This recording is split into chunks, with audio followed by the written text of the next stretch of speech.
नमस्कार, बहुत स्वागत है आपका आईनेश 24/7 देख रहे हैं आप और मैं हूं आपके साथ मनीषा चौधरी। बुलेटिन में सबसे पहले बात करेंगे अमेरिका की। तो एक बार फिर से न्यूयॉर्क में संयुक्त राष्ट्र महासभा में अमेरिकी राष्ट्रपति डोनाल्ड ट्रंप ने अपने संबोधन में भारत पाकिस्तान के बीच जंग रुकवाने का दावा किया। ट्रंप के बोलने के लिए 15 मिनट तय थे, लेकिन उन्होंने करीब 55 मिनट तक का भाषण दिया और इस दौरान उन्होंने कहा कि दुनिया की 7 बड़ी जंगों को खत्म कराने की जिम्मेदारी भले ही संयुक्त राष्ट्र की थी, लेकिन उन्होंने खुद ये सभी जंग खत्म कराया। इसके अलावा ट्रंप ने भारत और चीन पर बड़ा आरोप लगाया। उन्होंने कहा कि भारत और चीन की नीतियों से रूस को फंड मिल रहा है। ये दोनों देश यूक्रेन जंग में फंडिंग कर रहे हैं। यूरोप के देश भी रूस की मदद कर रहे हैं। उन्होंने रूस, यूक्रेन, इजराइल, हमास युद्ध, अवैध प्रवास, अमेरिकी अर्थव्यवस्था और कार्बन फुटप्रिंट जैसे मुद्दों पर भी खुलकर बात की।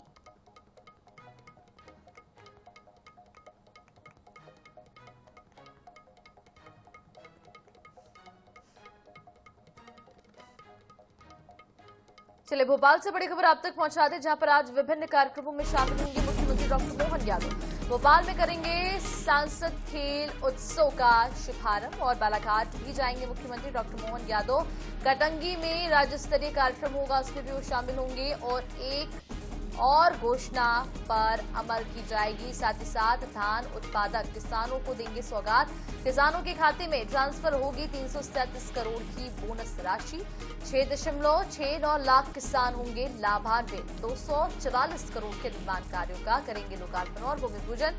देर शाम दिल्ली रवाना होंगे मुख्यमंत्री। दिल्ली में केंद्रीय मंत्रियों से भी मुलाकात करेंगे। तो इस वक्त की बड़ी खबर आप तक पहुंचा दें, दिल्ली में केंद्रीय मंत्रियों से भी मुलाकात करेंगे और दिल्ली भी जाने वाले हैं आज मुख्यमंत्री डॉक्टर मोहन यादव। आज विभिन्न कार्यक्रमों में शामिल होंगे। भोपाल में सांसद खेल उत्सव का शुभारंभ आज मुख्यमंत्री करेंगे। बालाघाट भी जाएंगे मुख्यमंत्री, जहां के भी कार्यक्रम में शामिल होंगे। कटंगी में राज्य स्तरीय कार्यक्रम होने वाला है, इसमें भी वो शिरकत करने वाले हैं। एक और घोषणा पर अमल होगा। धान उत्पादक किसानों को सौगात मुख्यमंत्री देने जा रहे हैं। किसानों के खाते में ट्रांसफर होगी 337 करोड़ की बोनस राशि। 6.69 लाख किसान इससे लाभान्वित होने वाले हैं और 244 करोड़ के निर्माण कार्यों का लोकार्पण और भूमि पूजन होगा। देर शाम दिल्ली रवाना हो जाएंगे मुख्यमंत्री डॉक्टर मोहन यादव।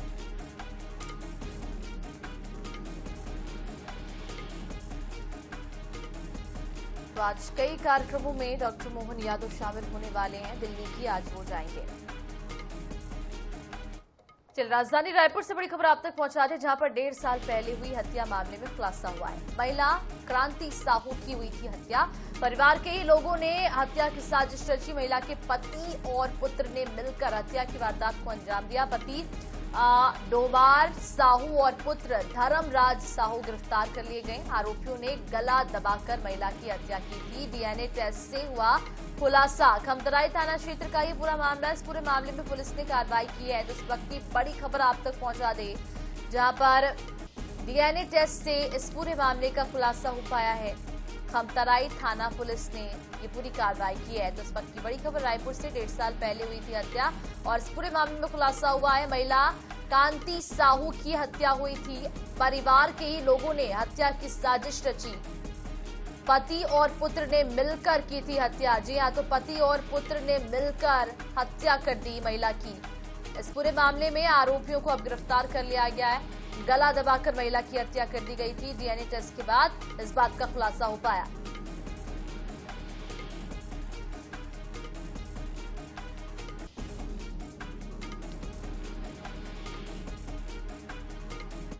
और पूरे देश भर में 22 सितंबर से जीएसटी की नई किफायती दर जो है वो लागू हो चुकी है। खास बात तो ये है कि अलग अलग सेगमेंट की कारों पर जीएसटी की अलग अलग दरें भी लागू हो गई हैं। महंगी और लग्जरी कारों की श्रेणी में आने वाले महंगे सेगमेंट की कारों पर जीएसटी का लाभ तो मिला है, लेकिन ये दर जो है वो जीएसटी घटाने के बाद 40% तक पहुंच गई है।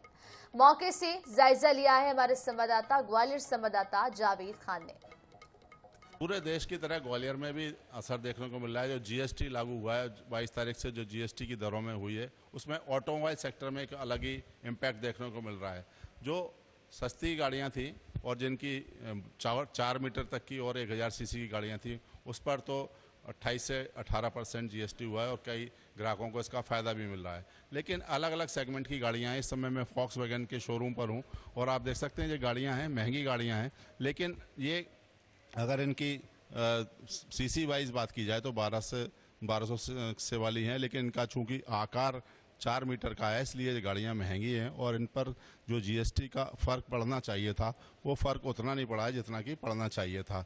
मेरे साथ यहाँ के जो सेल्स हेड हैं विकास सिंह भदौरिया जी मौजूद हैं। सर, जो आपके सेगमेंट की जो गाड़ियाँ हैं उसमें क्या फ़र्क पड़ा है और जो जीएसटी लागू हुआ है उसमें कौन कौन सी गाड़ियों पर कितना अंतर आया? हमारी प्रीमियम सेगमेंट की कार्स हैं तो इसमें हमारे को जीएसटी का बेनिफिट तो नहीं मिला, बट जो सेस लगता था 17% उसका टैक्स बचने का मिल गया है अपने को, जिससे 5% की कटौती हुई है। इसमें जो 19,85,000 की गाड़ी थी वो 19,15,000 में आ रही है अपनी, जो कि सबसे हाईएस्ट रेंज की गाड़ी थी। जैसे मैं इस गाड़ी के बारे में बताऊं तो ये अपनी जीटी लाइन है, 1000 सीसी का इंजन है, परंतु इसकी लंबाई जो है 4.5 मीटर है, जिससे वो 28 से 18 में नहाते हुए 28 से 40 में चली गई प्रीमियम सेगमेंट में। तो इसकी कीमत जो 16 लाख थी अब अपने को ये पड़ रही है 15,45,000 के आसपास। तो इसमें 55,000 रुपये की आपको बचत होगी।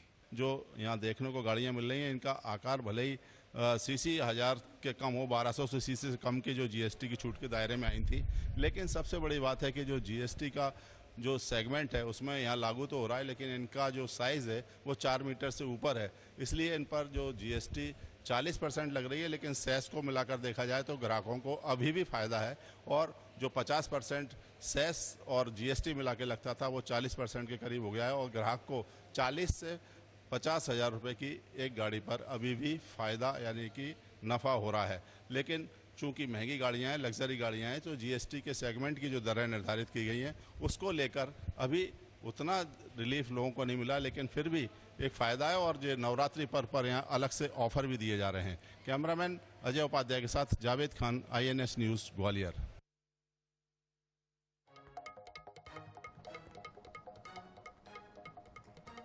और गरबा को लेकर छत्तीसगढ़ राज्य वक्फ बोर्ड के अध्यक्ष डॉक्टर सलीम राज ने मुस्लिम युवाओं से अपील की है कि किसी की धार्मिक भावनाओं को आहत ना करें। गरबा करोड़ों हिंदू भाइयों की आस्था का प्रतीक है। नाम बदलकर या फिर पहचान छुपाकर गरबा स्थल पर ना जाए। जाना हो तो समिति से अनुमति लेकर जाए और पारंपरिक वेशभूषा के साथ जाए। वैसे भी मुस्लिम समाज मूर्ति पूजा में विश्वास नहीं करता।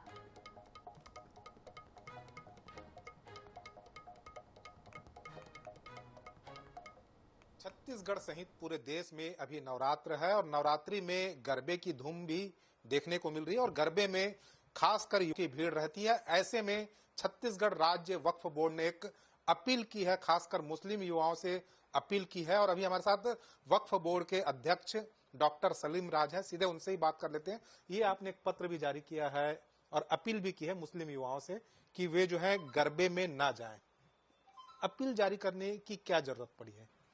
क्योंकि मुस्लिम समाज से अपील ये की गई है कि गरबा एक आस्था का केंद्र है, कोई डांसिंग फ्लोर नहीं है, कोई नृत्य करने की जगह नहीं है। जब मुस्लिम समाज की आस्था नहीं है तो वहाँ नहीं जाना चाहिए और नहीं जाने के पीछे है कि विवाद की स्थिति, लव जिहाद जैसा मामला नहीं बढ़े। जब आप इस्लाम में मूर्ति पूजा नहीं कही गई है तो आप वहाँ जाने का क्या औचित्य है? जब आपकी आस्था नहीं रहे तो वहाँ कुछ ना कुछ आपके द्वारा गड़बड़ की जाएंगी जिससे समाज कटघरे में खड़ा हो जाएगा। उसके लिए मुस्लिम समाज से अपील की गई, आस्था के केंद्र को आस्था का केंद्र रखा जाए, पर्यटन का केंद्र न बनाया जाए। साथ ही आपने यह भी अपील की है यदि वे जाना चाहते हैं तो अनुमति ले लें और पारंपरिक वेशभूषा में जाएं। तो क्या ऐसे में वक्फ बोर्ड उन्हें अनुमति देता है, वे जा सकते हैं? नहीं, मेरा व्यक्तिगत ये है और आप कमेटी से बात करिए, अपनी पहचान छुपा के नहीं जाइए। पहचान छुपा के जाना गलत है और आप अपनी वेशभूषा आप इस्लाम धर्म स्वीकार करते और आप टीका लगा के जा रहे हैं तो समाज को गुमराह कर रहा है। ये है कि आप प्रबंधन कमेटी बताइए कि मेरा नाम सलीम राज है, मैं गरबा में जाता हूँ, तो जो गरबा के नियम उसका पालन करें। फिर माँ आराधना की जो पूजा है पूजा करिए, पूजा के बाद आप गरबा करिए, क्योंकि आस्था है ना, करोड़ों हिंदुओं की आस्था का केंद्र है। वहाँ पर माता शक्ति की आराधना की जाती है और उसकी के कारण गरबा होता है। तो इसलिए गरबा में आप जाइए तो अपने नियम कायदा का पूरा पालन करिए और आपको इतना ही शौक है पूजा पाठ करने का तो पूजा पाठ करिए, उसके बाद गरबा करिए, किसी कोई तकलीफ नहीं है। छत्तीसगढ़ में वक्फ बोर्ड ने पहली बार यह आदेश जारी किया है। यदि इसका पालन नहीं होता है तो क्या कोई एक्शन भी लेंगे बोर्ड की ओर से? नहीं, छत्तीसगढ़ राज्य वक्फ बोर्ड ने आदेश नहीं किया है। मुस्लिम नौजवान युवकों से अपील की है कि आपको गरबा से बचना चाहिए। गरबा से क्यों बचना चाहिए कि वो हिंदुओं को आस्था का केंद्र है और आपकी आस्था उनके प्रति नहीं है, तो क्या मतलब गरबा में जाने का। निश्चित रूप से डॉक्टर सलीम राज साहब गोई के साथ ये कह रहे हैं कि यदि आपकी आस्था नहीं है तो आपको गरबा में नहीं जाना चाहिए। यदि आप जाना चाहते हैं तो बकायदा जो है अपनी आइडेंटिटी क्लियर करें और वहां पर जा सकते हैं। कैमरामैन अरुण साहू के साथ मनोज नायक, NS24x7 रायपुर।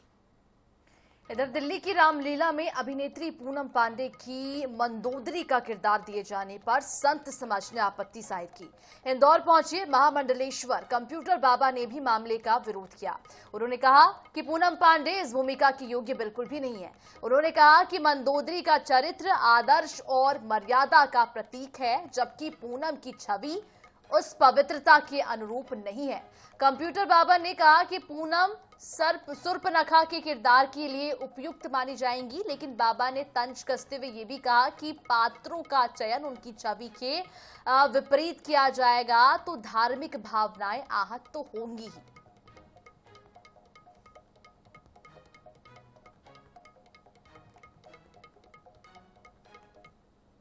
गौ माता मध्य प्रदेश में तड़प तड़प के मर रही है। एक्सीडेंट हो रहे हैं और गाय भी जा रही हैं और इंसान भी जा रहा है। इसको देख करके हम लोगों ने बार बार माननीय मुख्यमंत्री से अनुरोध किया कि गौ माता के लिए कुछ करिए, पर मुझे लगता है कि अनसुनी है और यदुवंशी होने के बाद भी गौ माता के प्रति कोई श्रद्धा नहीं। इसलिए संत समाज ने ठाना है कि अब गौ माता न्याय यात्रा निकालेंगे।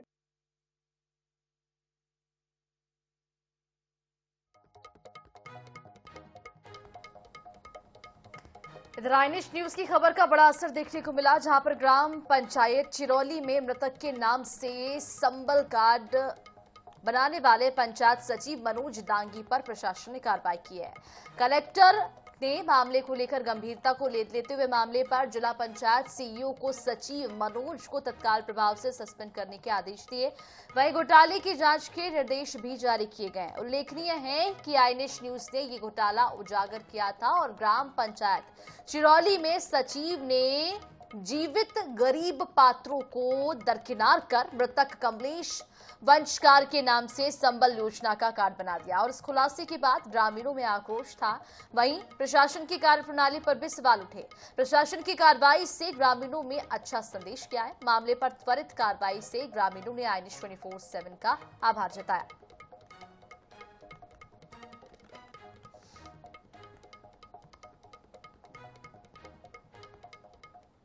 कार्ड किसी के मृत्यु के बाद बनाया गया, ये अपने आप में एक गंभीर चिंताजनक बात तो है ही है, लेकिन इसके साथ साथ ये सिर्फ लापरवाही नहीं है, जानबूझ के किया गया कुछ तो कारनामा है, जिसमें सीओ जिला पंचायत को निर्देशित किया गया है। आज ही मैंने बोला उनको कि इनको सस्पेंड किया जाए।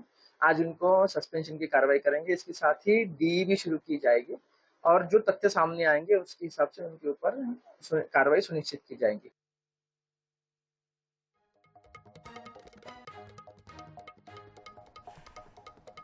इधर खंडवा में रविवार देर रात हुए हत्याकांड की गुत्थी पुलिस ने 24 घंटे के अंदर ही सुलझा लिया। जी हां, महिला का पति ही हत्या का मास्टरमाइंड निकला। साथ ही पति ने अपने दोस्त को 1 लाख रुपए की सुपारी देकर पत्नी की हत्या की साजिश रची।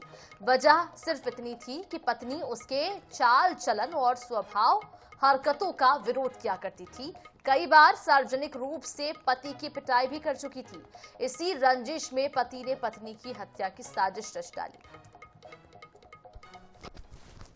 पुलिस ने हेमंत और महेंद्र पटेल को इस सूचना पर पकड़ा और पकड़ने के बाद अलग अलग जब पूछताछ की, पूरे घटनाक्रम का खुलासा हुआ, जिसमें पता चला कि मृतिका सरिता का जो पति है वही इसमें मास्टरमाइंड है और उसके द्वारा अपने साथी हेमंत और उसके 2 अन्य साथियों आर्यन और राजेंद्र के साथ मिलकर इस पूरे घटनाक्रम को अंजाम दिया गया।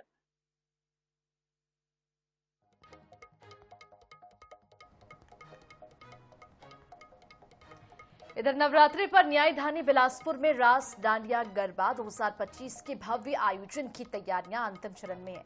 9 वर्षों से चल रहे इस आयोजन में हर साल बड़ी संख्या में लोग हिस्सा लेते हैं। आयोजक प्रिंस भाटिया ने बताया है कि उनकी क्रिकेट एकेडमी के बाहर वर्ष 2016 में रास गरबा की शुरुआत की गई थी और शुरुआत में 1000 से अधिक लोगों ने इस धार्मिक आयोजन में हिस्सेदारी ली थी। उसके बाद से यह आयोजन पारिवारिक माहौल में लगातार बनता चला गया और 3 एकड़ में रंग बिरंगी लाइट्स, भव्य स्टेज और स्पेशल साउंड के साथ बिलासपुर आसपास के क्षेत्र के लोग गरबा में शामिल होने के लिए यहां पर पहुंचते हैं। यहां पर फूड स्टॉल, सुरक्षा, पार्किंग की पर्याप्त व्यवस्था होती है। भाटिया ने बताया यह भी है कि यह आयोजन 25 सितंबर से शुरू होकर 26 और 27 सितंबर तक चलेगा। 27 सितंबर को जानी मानी बॉलीवुड अभिनेत्री नेहा धूपिया भी इस रास गरबा में शामिल होने के लिए पहुंचेंगी। वहीं वीआईपी मेहमान भी इस रास गरबा में शामिल होंगे। इस आयोजन का हम लोगों ने जो स्टार्ट किया था 2016 से, जिस साल हमारी क्रिकेट एकेडमी की ओपनिंग हुई थी, उस साल इस आयोजन को हम लोगों ने स्टार्ट किया और एक पारिवारिक माहौल देने की सोच के ही स्टार्टअप किया। और विगत इन 9 सालों में मुझे ऐसा लगता है कि हम लोग उसमें सफल हुए हैं, क्योंकि हमारे आयोजन में आप अगर देखेंगे तो एक पारिवारिक माहौल रहता है और शहर के जितने डांस ग्रुप्स हैं, करीब करीब उसमें से 90% ग्रुप्स यहाँ आते हैं और अपने आप को सिक्योर फील करते हैं। तो यही हमारी 9 सालों में उपलब्धि है कि हम लोगों ने ये करने में सफलता हासिल की। राजधानी रायपुर से बड़ी खबर आप तक पहुंचा दें, जहां पर मुख्यमंत्री विष्णुदेव साय के आज कई कार्यक्रम होने वाले। राजधानी में आयोजित कई कार्यक्रमों में आज वो शामिल होंगे। छत्तीसगढ़ केयर कनेक्ट कार्यक्रम में भी वो शामिल होंगे। राष्ट्रीय सेवा योजना स्थापना दिवस कार्यक्रम में भी वो शामिल होंगे। सम्मान समारोह में शिरकत करेंगे मुख्यमंत्री। तो कुल मिलाकर कई कार्यक्रम आज राजधानी रायपुर में होने वाले हैं, जिसमें कि मुख्यमंत्री शिरकत करने वाले हैं। सम्मान समारोह में भी मुख्यमंत्री शिरकत करेंगे। साथ ही साथ रायपुर से ये खबर आप तक पहुंचा दें, जहां पर आज राजधानी में कई कार्यक्रमों का आयोजन होना है और उन कई कार्यक्रमों में मुख्यमंत्री शामिल होंगे। छत्तीसगढ़ केयर कनेक्ट कार्यक्रम में शामिल होंगे। राष्ट्रीय सेवा योजना स्थापना दिवस कार्यक्रम में भी शिरकत करेंगे। सम्मान समारोह में भी शिरकत करेंगे मुख्यमंत्री। वहीं आज रायपुर में ही मुख्यमंत्री रहने वाले, काफी व्यस्ततम शेड्यूल उनका आज होने वाला है। छत्तीसगढ़ केयर कनेक्ट कार्यक्रम में भी मुख्यमंत्री शामिल होंगे। राष्ट्रीय सेवा योजना स्थापना दिवस कार्यक्रम में भी मुख्यमंत्री शिरकत करेंगे। सम्मान समारोह में भी वो शामिल होंगे और व्यस्ततम दिन होने वाला है, क्योंकि आज कई कार्यक्रम होने वाले हैं राजधानी रायपुर में, जिसमें कि मुख्यमंत्री विष्णुदेव साय शामिल होंगे।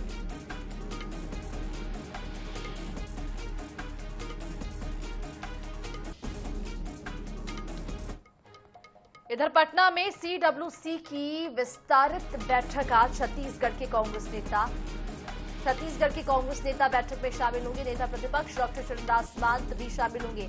पीसीसी चीफ दीपक बैज भी मौजूद रहेंगे। पूर्व सीएम भूपेश बघेल, पूर्व मंत्री ताम्रध्वज साहू भी भाग लेंगे। छत्तीसगढ़ से कई वरिष्ठ कांग्रेस के नेता शामिल होंगे। बिहार चुनाव सहित अन्य मुद्दों को लेकर चर्चा की जाएगी। तो कुल मिलाकर बड़ी बैठक होने वाली है बिहार के पटना में सीडब्ल्यूसी की बड़ी बैठक होगी। छत्तीसगढ़ की कांग्रेस नेता भी इस बैठक में शामिल होंगे और नेता प्रतिपक्ष डॉक्टर चरणदास महंत भी इस बैठक में शामिल होंगे। पूर्व सीएम भूपेश बघेल, पूर्व मंत्री ताम्रध्वज साहू भी इस बैठक में हिस्सा लेंगे। छत्तीसगढ़ के कई वरिष्ठ कांग्रेस नेता बिहार जाएंगे और बिहार के पटना में इस बैठक का आयोजन किया जाना है। सीडब्ल्यूसी की महत्वपूर्ण बैठक होने वाली है। बिहार चुनाव सहित अन्य मुद्दों को लेकर इस बैठक में चर्चा की जाएगी।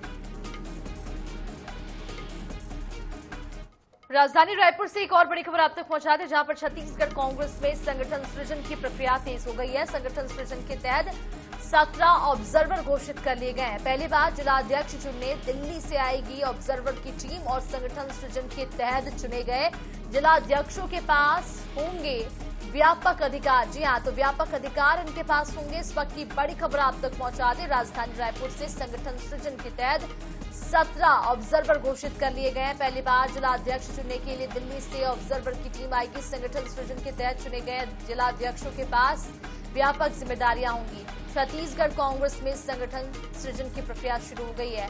17 ऑब्जर्वर घोषित कर दिए गए हैं। पहली बार जिलाध्यक्ष चुनने के लिए दिल्ली से टीम आएगी। संगठन सृजन के तहत चुने गए जिलाध्यक्षों के पास व्यापक अधिकार होंगे। छत्तीसगढ़ कांग्रेस में संगठन सृजन की प्रक्रिया तेज कर दी गई है। संगठन सृजन के तहत 17 ऑब्जर्वर घोषित कर लिए गए। पहली बार जिलाध्यक्ष चुनने के लिए दिल्ली से ऑब्जर्वर की टीम आएगी। भोपाल से अगली खबर आप तक पहुंचा दें, जहां पर एमपी ओबीसी आरक्षण का मामला। जी हां, आपको बताते चले कि सुप्रीम कोर्ट में ओबीसी आरक्षण पर सुनवाई। ओबीसी आरक्षण पर आज से रोजाना सुनवाई। 27% ओबीसी आरक्षण मामले में सुनवाई होगी। एमपी सरकार की ओर से 2 अतिरिक्त अधिवक्ता करेंगे पक्ष और तमिलनाडु के वरिष्ठ वकील को किया जाएगा नियुक्त। ओबीसी के चयनित अभ्यर्थियों के 13% पद होल्ड हैं और पदों को होल्ड किए जाने के मामलों पर ही सुनवाई होनी है। तो बड़ी खबर आप तक पहुंचा दें, जहां पर पदों को होल्ड किए जाने के मामलों में ही सुनवाई आज होगी। ओबीसी आरक्षण पर आज रोजाना आज से सुनवाई होने वाली है। 27% ओबीसी आरक्षण मामले में सुनवाई की जाएगी। एमपी सरकार की ओर से 2 अतिरिक्त अधिवक्ता करेंगे पक्ष। वहीं तमिलनाडु के वरिष्ठ वकील भी इसके लिए नियुक्त किए गए हैं। ओबीसी के चयनित अभ्यर्थियों के 13% पद होल्ड है। पदों को होल्ड किए जाने के मामले में ही सुनवाई होनी है। तो सुप्रीम कोर्ट में ओबीसी आरक्षण पर सुनवाई होगी। और इसी के साथ फिलहाल इस बुलेटिन में इतना ही। देश और दुनिया की तमाम खबरों के लिए बने रहिए INH 24/7 के साथ। नमस्कार।